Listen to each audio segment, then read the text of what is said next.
Mister हीमन, तुम्हारा जो लड़का है रोमन रेंज वो करेगा भरपाई रेसलमेनिया में, जब मैं उसकी दोनों टाइटल उसके कंधों से निजी तौर पे ले लूंगा, छीन लूंगा।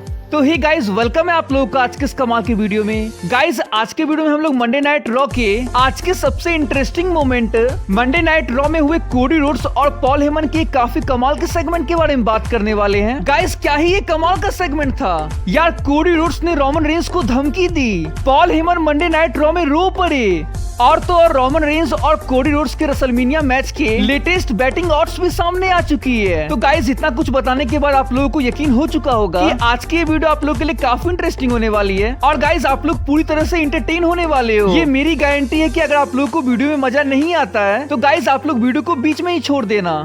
और हाँ गाइस, वीडियो को स्टार्ट करने से पहले अगर आप लोग चैनल पर नए हो तो प्लीज गाइस वीडियो को देखने के बाद अगर आप लोगों को ऐसा लगता है कि सच में वीडियो अच्छी थी और आप लोगों को मजा आया है तो प्लीज गाइस आप लोग WWE की ऐसी वीडियोस के लिए हमारे चैनल को सब्सक्राइब कर सकते हो। तो गाइस, आज के इस धमाकेदार सेगमेंट के लिए मंडे नाइट रॉ में कोडी रोड्स की एंट्री होती है। अपनी शानदार एंट्री के साथ रिंग में आने के बाद कोडी रोड्स माइक उठा अपने प्रोमो को कट करना स्टार्ट करते हैं। कोडी रोड्स ऑडियंस से पूछते हुए कहते हैं कि किसके बारे में बात करना है आप सबको।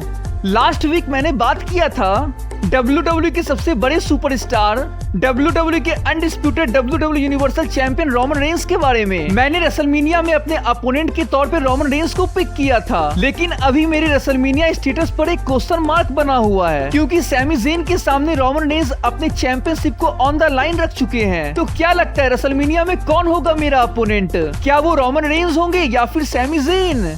मेरी ओर से एलिमिनेशन चेंबर के लिए दोनों सुपरस्टारों को बेस्ट ऑफ लक है। कोडी के इतना कहने के बाद गाइस, लेडीज एंड जेंटलमैन कहते हुए रोमन रेंज के स्पेशल काउंसिल हमारे the vice man Paul Heyman की एंट्री होती है। पॉल हेमन रिंग में कोडी रोड्स के फेस टू फेस खड़े होने के बाद कहते हैं कि कोडी, तुमने रॉयल रंबल जीता और अब तुम रेसलमेनिया को हेडलाइन करोगे। ट्राइबल चीफ और मैं आपको 2023 के मेंस रॉयल रंबल जीतने पे आपको बधाई देना चाहते हैं। आपने वो कमाया जो आप डिजर्व करते थे। इसके बाद गाइस, पॉल हेमन और कोडी रोड्स हाथ मिलाते हैं। अब guys, Cody Rhodes Paul Heyman के बारे में कहना शुरू करते हैं और कहते हैं कि पॉल, मैं आपकी बहुत रिस्पेक्ट करता हूँ। मेरे भाई और मेरे पापा आपके अलग निकनेम रखे हैं, लेकिन मैं आपको मिस्टर हेमन बुलाना चाहूंगा। क्या मैं कहूँ आपके बारे में? पर अगर हम थोड़ा समय को पीछे करते हैं, मैं एक कहानी कहना चाहता हूँ जो मुझे काफी पहले ही कह देनी चाहिए थी। काफी एहसान है आपका हमारे फैमिली पे।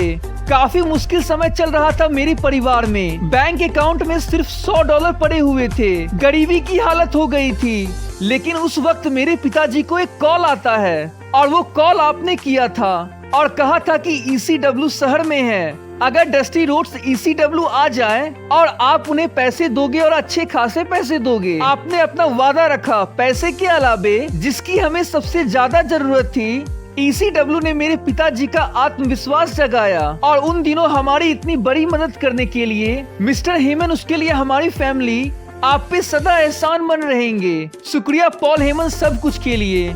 गाइस, यहाँ कोडी रोड्स ने तो पॉल हेमन को पूरी तरह से इमोशनली कर दिया। कोडी रोड्स की बातों ने पॉल हेमन के आंखों में आंसू ला दिए। यहाँ कोडी रोड्स की बातें सुन के सारी ऑडियंस पॉल हेमन के नामों के चैंट लगाने लगे। और गाइस, आप लोगों में से जो भाई लोग नहीं जानते हैं उन्हें मैं बता दूं कि पहले WWE का नाम ECW हुआ करता था। और गाइस, मैं आप लोगों को ये भी बता दूं कि कोडी रोड्स WWE के काफी बड़े superstar the American dream Dusty Rhodes के बेटे हैं। आई होप कि गाइस आप लोगों में से कई भाइयों को ये पता होगा। तो गाइस, आगे के सेगमेंट को कंटिन्यू करते हुए पॉल हेमन अपने कीमती आंसू को पोंछते हुए आगे के प्रोमो को कट करते हुए कोडी रोड्स से कहते हैं कि काफी सही हो तुम यार, पकड़ लिया तूने मुझे। मैं आया था बिजनेस यानी धंधे की बात करने के लिए, लेकिन पगले तूने तो मुझे इमोशनल कर दिया। अगर वापस जाना है तो पूरी तरह से चलते हैं। पूरी रिस्पेक्ट, प्यार और एक्नॉलेजमेंट के साथ कहना चाहूंगा, ये हर उस चीज के बारे में है जिसके लिए तुम लड़े हो। नीचे से लेके बाहर निकलकर मेंस रॉयल रंबल को जीतकर रेसलमेनिया के मेन इवेंट तक पहुंचने की बात। लेकिन कोडी, तुम्हें पता है, जीतना रेसलमेनिया एक अलग ही कहानी है। वहां तक सिर्फ पहुंच पाना ही एक बड़ी बात है। रेसलमेनिया की स्टेज पे जाने के बाद तुम बन पाओगे सर्वश्रेष्ठ बॉक्स ऑफिस अट्रैक्शन। बेहतरीन तुम्हारा मैच होगा क्योंकि तुम्हारे सामने खड़े होंगे WWE के सबसे बड़े superstar tribal chief Roman Reigns. और याद रखना कोडी, ये कोई आसान काम नहीं है। एक सिंपल सुपरस्टार इतने चमक धमक के नीचे बिखर जाता होता है, उसे दिक्कत होती है। इतने बड़े स्टेज पे परफॉर्म करने के लिए उस पर काफी प्रेशर होता है। लेकिन क्या तुम रेसलमेनिया के लिए तैयार हो? किसी ने तुम्हें इस मोमेंट के लिए तैयार किया है? मुझे याद है WWE के उस परफॉर्मेंस सेंटर के अंदर तुम्हारे पिता द अमेरिकन डस्टी रोड्स ने ट्रेन किया है। इस करंट एरा के सबसे बड़े दिग्गज सुपरस्टारों को तुम्हारे पिता डस्टी रोड्स ने तैयार किया है। सेथ फ्रीकिन रॉलिंस को तुम्हारे पिता डस्टी रोड्स ने तैयार किया है। बेकी लिंच को तुम्हारे पिता डस्टी रोड्स ने तैयार किया है। बेली को तुम्हारे पिता ने तैयार किया है। केविन ओवन को और तुम्हारे पिता द अमेरिकन डस्टी रोड्स ने तैयार किया है इस कंपनी के सबसे सर्वश्रेष्ठ और successful superstar undisputed WWE universal champion the tribal chief Roman Reigns को। गाइस, पॉल हेमन की ये बातें सुन हमारे the American nightmare Cody Rhodes भावुक हो जाते हैं। उन्हें अपने डैड की याद आने लगती है। अब गाइस, आगे पॉल हेमन कहते हैं कि तुम्हारे पिता ने इस कंपनी के काफी सर्वश्रेष्ठ सुपरस्टारों को तैयार किया। उन्होंने उन सब को ट्रेन किया, लेकिन पता है उसने किसे ट्रेन नहीं किया? कोडी, वो हो तुम। कोडी, मेरी बात समझने की कोशिश करना। मैं भी एक पिता हूँ और मैं तुम्हें सुझाव दूंगा कि शायद तुम्हारे पिताजी ने तुम्हें ट्रेन इसलिए नहीं किया क्योंकि वे चाहते थे कि तुम खुद अपने पैरों पे खड़े हो, खुद अपने आप को खड़ा करो और लाओ सामने ट्राइबल चीफ रोमन रेंस को। अब गाइस देखना यहाँ से आप लोगों को कितना मजा आने वाला है। तो गाइस आगे पॉल हेमन कहते हैं कि क्या कहूँ कोडी, शब्दों में मैं तुमको बता नहीं सकता हूँ कि मैं कितना प्यार करता था तुम्हारे पिताजी से।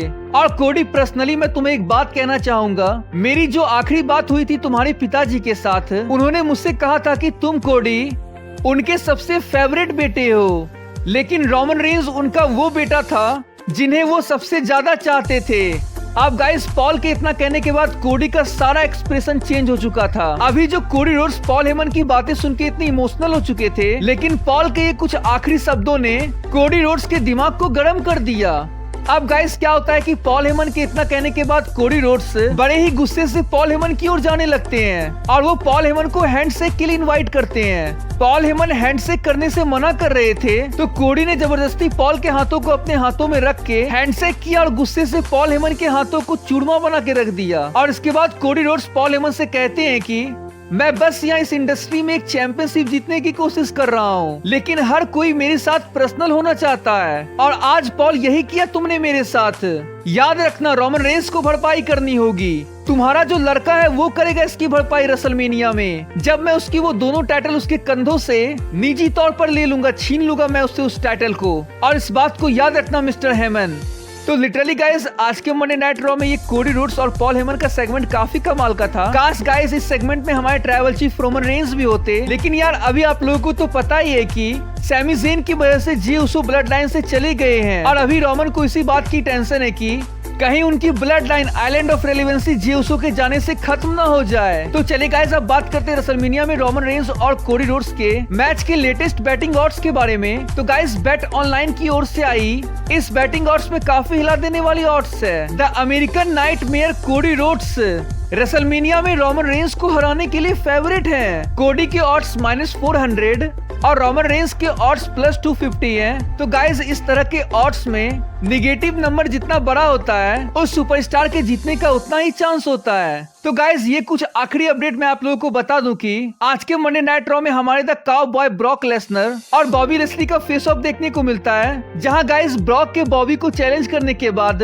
इनका मैच एलिमिनेशन चेंबर के लिए कंफर्म हो जाता है। और guys, Brock Monday night Raw में आए और किसी को F5 ना लगाए, ऐसा तो हो नहीं सकता है। चैलेंज एक्सेप्ट करने के बाद जब बॉबी लेस्ली जा रहे थे, तब गाइस ब्रॉक ने बॉबी को एक F5 पेल दिया। तो चलिए फिर गाइस, आज के इस वीडियो को यहीं पेंड करते हैं। आई होप कि गाइस आप लोगों को आज का वीडियो काफी अच्छा लगा होगा। तो चलिए फिर गाइस, मिलते हैं किसी नेक्स्ट इंटरेस्टिंग वीडियो में। देन तब तक के लिए bye guys and take care.